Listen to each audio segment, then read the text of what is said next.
Whether you're a Wolverine, a Spartan, or a Bronco, a change could be coming to a game day near you that many are in favor of. Our El Myers is outside Spartan Stadium in East Lansing, where lawmakers are considering a bill that would allow universities to sell alcohol at sporting events.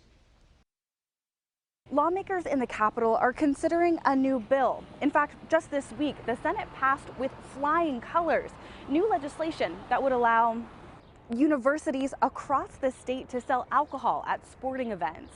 It's a move one state lawmaker tells me could boost revenues, actually decrease binge drinking, and boost our competitiveness with other states' universities. This would allow universities to pick 5 fixed locations to sell alcohol at intercollegiate events. That means a school like Michigan State could only sell alcohol at certain stadiums. They could choose to sell alcohol at, say, football, hockey, volleyball, basketball games, and track meets, for example.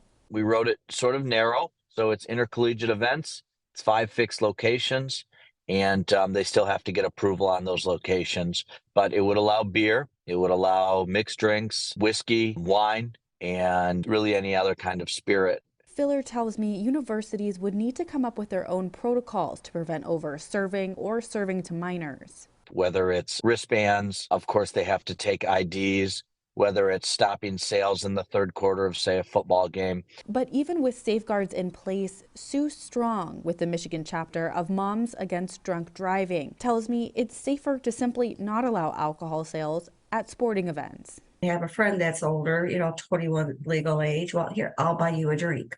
Then, nobody's going to know you're under 21. And that happens way too often. So it's just best to say no.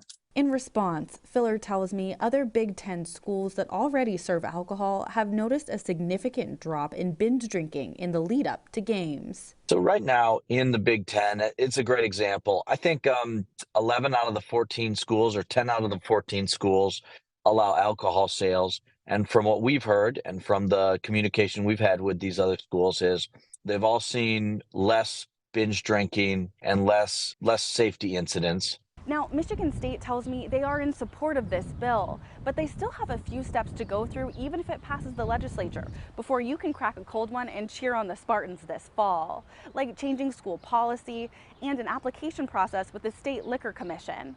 For now, reporting at Michigan State, I'm El Myers, CBS News, Detroit.